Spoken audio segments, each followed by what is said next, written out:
Yep, f prime of g of x times g prime of x. What were you guys doing to get that? Chain rule, right? That's just a straight up symbolic chain rule. And there it is. So now what we're going to do is we're going to separate some variables and integrate both sides and kind of take this backwards and show you how this works. So what I'm going to do is I am starting here.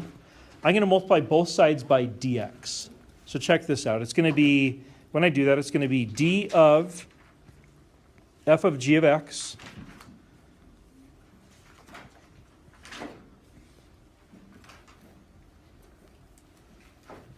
equals f prime of g of x times g prime of x dx. You guys see the separation of variables there? What I did was this.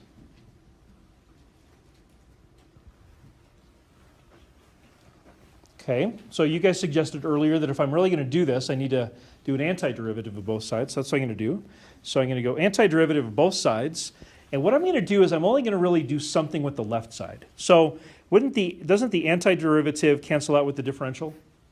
So I end up with f of g of x equals the antiderivative of f prime of g of x times g prime of x dx. So I say this up there above. I'm going to say it now. In this section, we're going to look at two ways to do this. One of the ways we're going to look at, and I think is a really valuable way, is to recognize a pattern. If you can start to recognize a pattern, you can get really good and really fast. And good and fast is great, right? If you know what you're doing and you're slow, that's obviously very good. But if you can be good and fast, then that saves you a couple minutes for some other question that you're not so good at, right? Not only will we look at a pattern, later on we will look at a process called U substitution. So take a look at the right side here. You look at that left side and you say, okay, f of g of x, I get it. Keep in mind that that's an equal sign. And so it's saying the thing on the left and the thing on the right have the exact same value. Most people are going to look at that right side and they're going to say, hey, look, I get it. This and this, the antiderivative and the prime cancel out, right? Most people are going to be like, okay, I think I understand that. But then they're going to say, well, where did that go and where did that go? Do you see the dilemma? That's like, wait a minute. I understand how the antiderivative and the prime cancel each other out, but then there's this g prime just kind of hanging out there. That seems to just disappear, doesn't it? The dx seems to just disappear. Do you know what happens to them? They just go back in the box. That's right. So this g prime just gets reintegrated back into here, just like this gets reintegrated back into there. So in a sense, yes, they are disappearing, but all they're doing is they're just going back inside. They're just going back into the box where they came from. Isn't this like the g prime? So if you're wondering where this went, ask yourself, where did it come from? Well, didn't it come from a chain rule? All we're doing is reversing the chain rule. So if it came from a chain rule, wouldn't the reverse of the chain rule just put it back inside?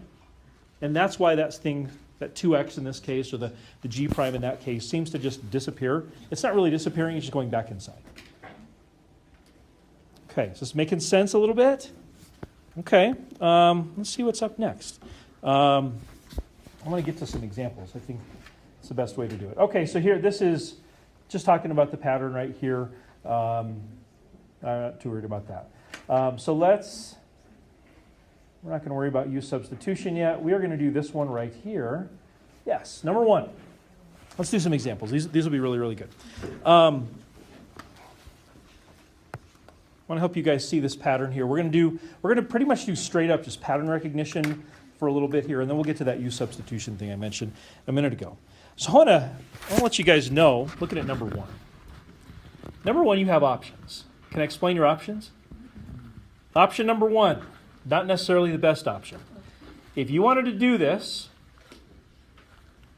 let's look at this for a second. What kind of thing is the integrand? Is the integrand a sum, a difference, a product, a quotient? What is it? It's a product. Okay, so the integrand is a product, right? Isn't the integrand some quantity times some other quantity? you're going to find that when you're integrating as a product, you're going to have to do some strategic thinking, right? It's not, you can't just integrate both parts, both factors in the product. You're going to have to think a little bit. So here's one way of thinking about this, not the best way. Couldn't you take that x squared plus 1 and multiply it out 100 times? You could do this. You could. You absolutely could. You could go x squared plus 1 times itself 100 times, get this long polynomial, and then what would you have to do?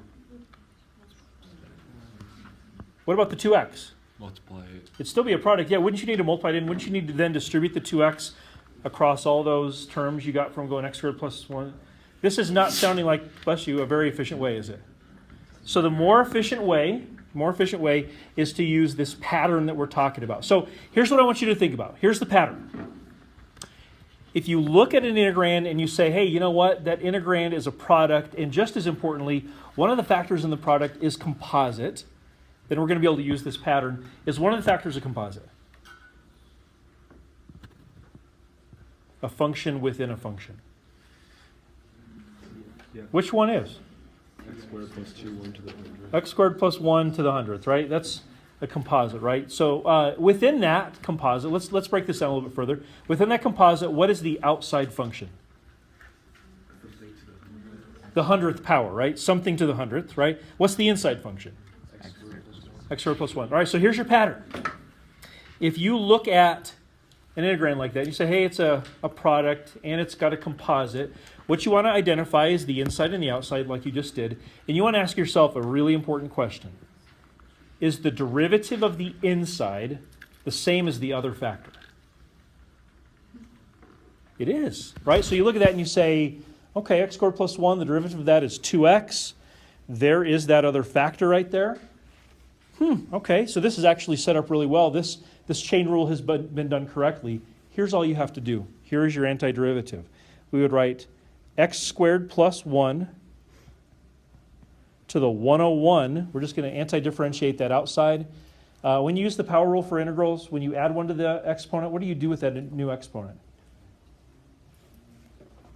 That power rule, I know it's been a few weeks. Say again? Yeah, put it as a fraction. You divide by it, right? So over 101, and then don't forget the all-important plus c. So it's at this point, a couple folks, maybe more than that, will ask the question, I'll ask it for you, where'd the 2x go? The 2x in my answer seems to have just disappeared. Say again? Just went back in the box. No, that's really it. What if you did something like this and you're just kind of beginning it, with this, and you're like, wow, you did number 1, let's say, and you're thinking to yourself, I think it's right, or not for sure. How could you check it and be pretty for sure whether you got it right or wrong? Do a derivative. So let's do it. Let's do that derivative just to check it out. So we'll check over here, and I think this will help you kind of see where the 2x came from and where the 2x went. So if I do a derivative of my answer, x squared plus 1 to the 101 over 101 plus c. Let's get this out of the way first. What's ddx of c? 0. So that's just going to be a 0. ddx of that, well, let's see here. That other part of the expression is going to be 101 times x squared plus 1 to the 100th all over 101. And we got to multiply by the derivative of the inside because it is a composite. What's the derivative of the inside? 2x. And then the 101s cancel out just like we hoped. And look, what's left over is just like our original integrand. So this pattern was nicely done for you. This pattern was done well with the chain rule. We're going to look at some here in a little bit that not done as well.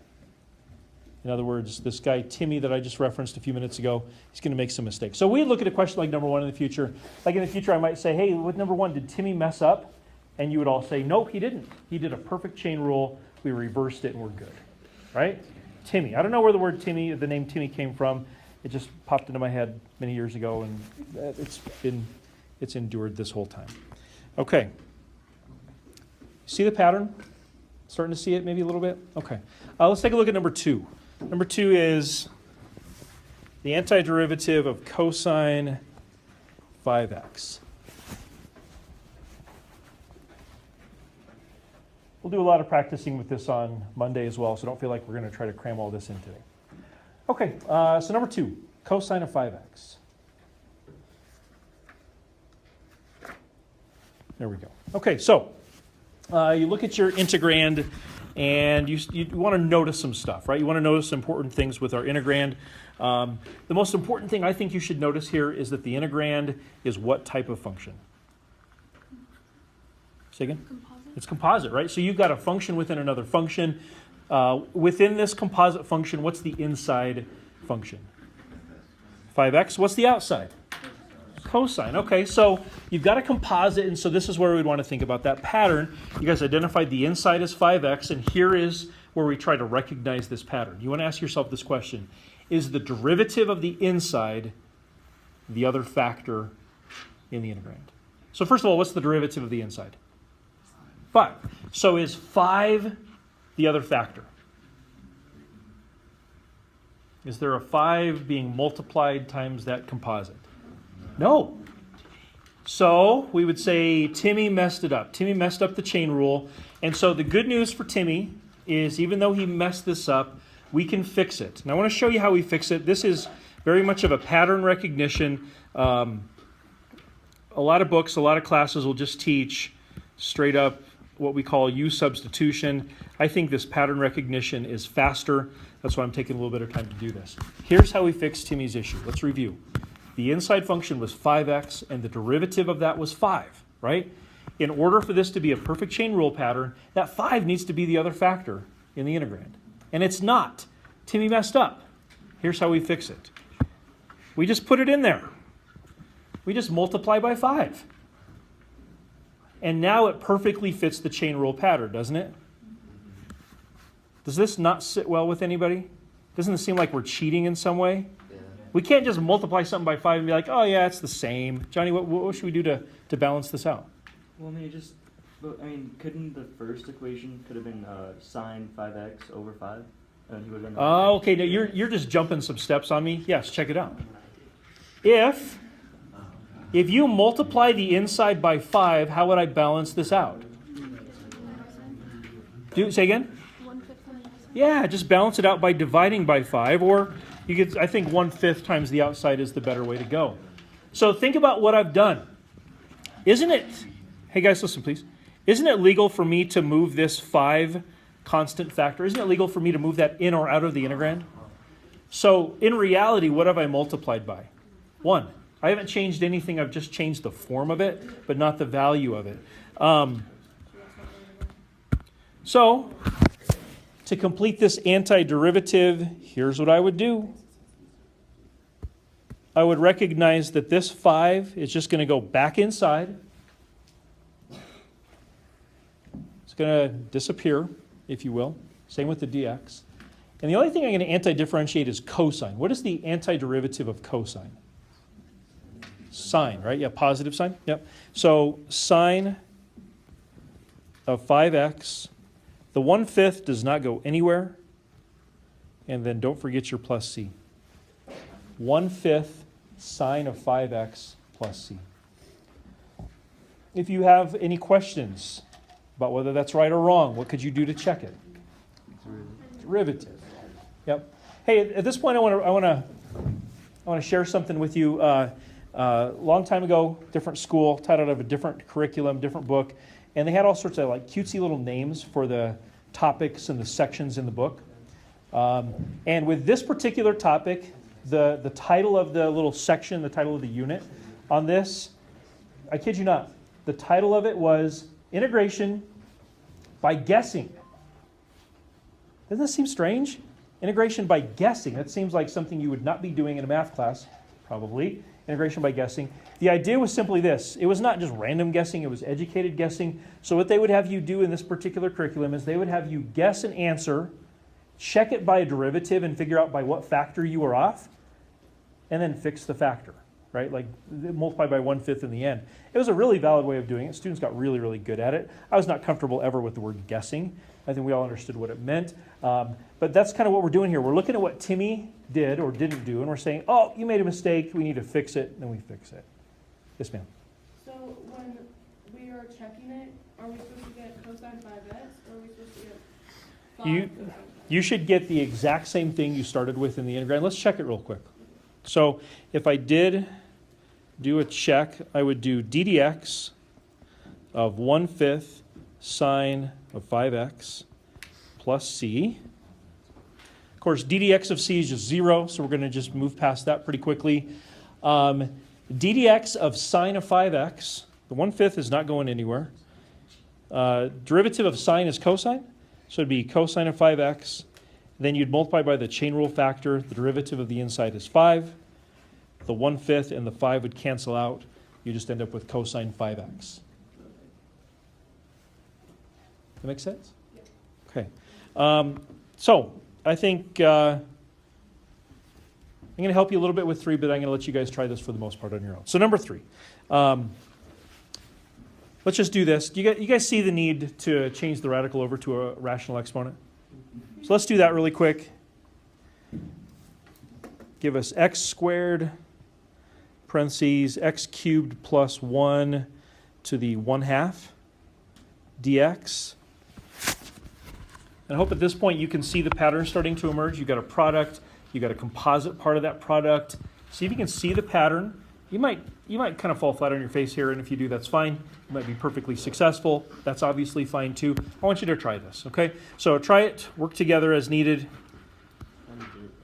Give you a solution in a second. So here would be the thought process I'd want you to go through. Again, we're just looking at this pattern right now. If you're looking at this pattern, you're thinking to yourself, oh man, I don't really like this pattern thing. I would much rather have a concrete step 1, step 2, step 3. I will show you that soon, but I want to show you this because I think this has a lot of use. I really do. So anyways, hopefully what you would look at here is you would say the integrand is not only is it a product, but one of the factors is composite. The composite part is really important. When you identify the composite, you would want to identify the inside, and you'd want to see that the inside is x cubed plus 1. You'd want to see that the outside is the to the 1/2 exponent. And the important question you want to ask yourself is this: is the derivative of that inside the other factor? So first of all, what's the derivative of the inside? 3x squared. Is that the other factor? Timmy! Come on, Timmy. He keeps messing up. He's going to mess up a lot. Rest assured. So, yeah, Timmy messed up. The good news is we can very easily fix his issue. Did you guys all just kind of slip a 3 in there? You can't, of course, just do that. You've got to multiply the outside by 1/3, balancing out your change. We've effectively multiplied by a really smart 1. We've completed the chain rule and adjusted for it. So here's what happens. The 1/3 goes nowhere. Where does the 3x squared go? Inside. It just goes back where it came from, right? Goes back to the inside. The only thing that you're actually going to anti-differentiate is that outside function, the to the 1/2 part. So here's what that would look like. X cubed plus 1 to the 3/2.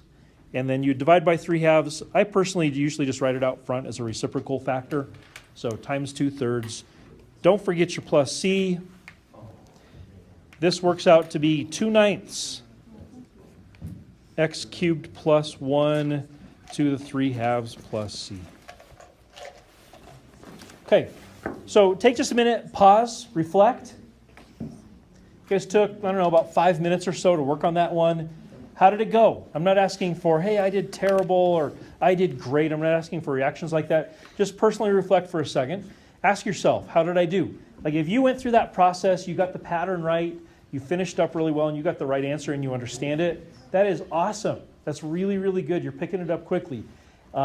Maybe you need a little bit of help to get started, but then you finished well. That's okay too. We've only been doing this for like 15 minutes, 20 minutes. If you're starting to pick it up, that's good. Does anybody have any questions? Maybe it's just a little question. You're like, man, I'm not totally sure where this thing goes or why that's this. Maybe it's a big question. I don't know. Any questions at all? You guys came back ready to go. I'm pretty impressed. I really mean that. Okay. So since you did pretty well with that, I mean, I feel like as I walked around, I saw people that were on track, doing well. Maybe a few folks that just needed a little bit of help, and they got going and did well. Why don't you guys try the next one, number 4. I think maybe you might be able to just nail this one down really good. So try number 4. I'll scroll so you can see it a little bit better. It's too easy, bro. Check it out.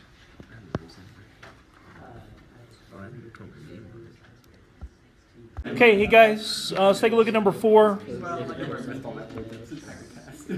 With number 4, here would be the hope.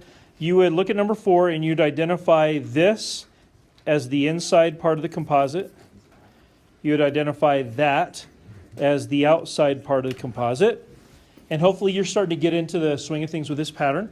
You'd ask yourself, what is the derivative of the inside? And you would say 2x. Is that the other factor? Timmy, again, messed up. He messed up by a factor of 2. He's off by a factor of 2. So what I would do is I would just write that factor in there. And, of course, I can't just multiply the inside by 2 unless I also multiply the outside by what? 1/2. There you go. Okay, throughout this process, the 1/2 does not go anywhere. Where does the 2x go? It goes back in the box. That's right. So we're just going to put that back in there. The only thing we actually anti-differentiate is that outside function, which was the to the 9th power. And so this ends up being x squared plus 1 to the 10th, and then over 10 plus c. And in reality, you could leave it just like that. I'm going to clean it up a little bit, of course, and just say 1/20th times x squared plus 1 to the 10th plus c. I'm sensing that you're starting to get this figured out. Am I right? Yeah. Okay. I guess a little more practicing we'll do here. Any questions? Okay. So let me help you out a little bit with number 5. You guys did a great job with numbers 3 and 4. With number 5, notice how number 5 is different from the other ones in that number 5 is not a product, it is a quotient or a fraction. This is like fractions are a whole other deal. And we'll look at those next chapter. But for now, what we're going to say is we don't want this to be a fraction. So what can I do to make this something that's not a fraction? Yeah, flip it up, make a negative exponent. So that's what we're going to do here first.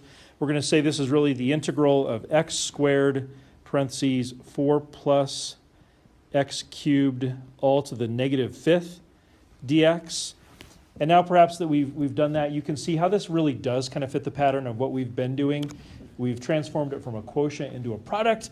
And so now hopefully you can see the pattern, decide if Timmy messed up, and if so, fix it, proceed like we've been doing. So try number 5 based on that. Again, you saw the inside and the outside clearly, the inside and the outside part of the composite. I'm also hoping that you saw that Timmy messed up. Jack, how bad did Timmy mess up? He messed up pretty bad. Okay, can you be specific? In 2 different spots. Well, so he didn't bring, he didn't have the 3 Yeah. from the x. So it needs to be 3x squared, right? And then he also didn't have, he never brought down that -5 all the way. Never brought down, I don't know. Sorry, no. Sorry. I'm not sure what you mean by the brought down the -5 part. I mean, the next, never mind. Okay. So I totally agree with you that he's off by a factor of 3. So you fixed it, but we can't just fix it without making a little adjustment. The 1/3. The 1/3. Yep, there you go. I think we're okay with the -5. Yeah. It's just he messed up the 3 part. Do you guys make a similar adjustment to that? Okay. So then the 3x squared is just going to go back inside the bigger box where it came from. The 1/3 does not go anywhere. The only thing we're going to actually anti-differentiate is that outside function, which is right there. So this would be 4 plus x cubed all to the -4, and then we divide by -4 as doing the power rule. So this would end up being -1/12 times 4 plus x cubed to the -4 plus c. Okay, any questions? All right, let's see here. I think, let's do this one right here. Let's finish with number 6. We'll just talk this one over together. Number 6 is kind of unique because it is clearly a product, but neither of them is really a composite, is it? There's not really an inside or an outside. But here's how you could look at this. you could look at this like this. This is kind of a trickier question. I think it's a good question, though. I would look at this one. I would say, you know what? I want this. I have my reasons for this. I want this to be my inside, the sine of x. I'll explain why I chose that here in a second. If that's going to be my inside, what's kind of technically my outside? No? If I'm going to think of sine of x as being a composite, like the inside of a composite, I think I just heard it. To the 1. Yeah, so I would say this is really to the 1. And then I'd ask myself, is the derivative of the inside the other factor?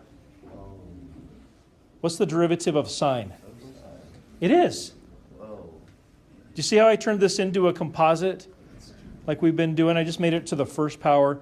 So since the derivative of the inside is the other factor, the only thing I really actually have to anti-differentiate is that first power. So here's how this would go. Does that have to be 2 so that it doesn't a 1? Well, it'd be over 2, Yeah. like so. You can check this. How could you check this? Not integrate. How do you check an antiderivative? Do a derivative. Yeah, if you did a derivative with that, you'd see the 2's cancel out nicely. You end up with the original integrand. So anyways, guys, we'll practice this a lot more on Monday. Great job. Please leave your 41244 review right here as you guys leave. Have a great weekend.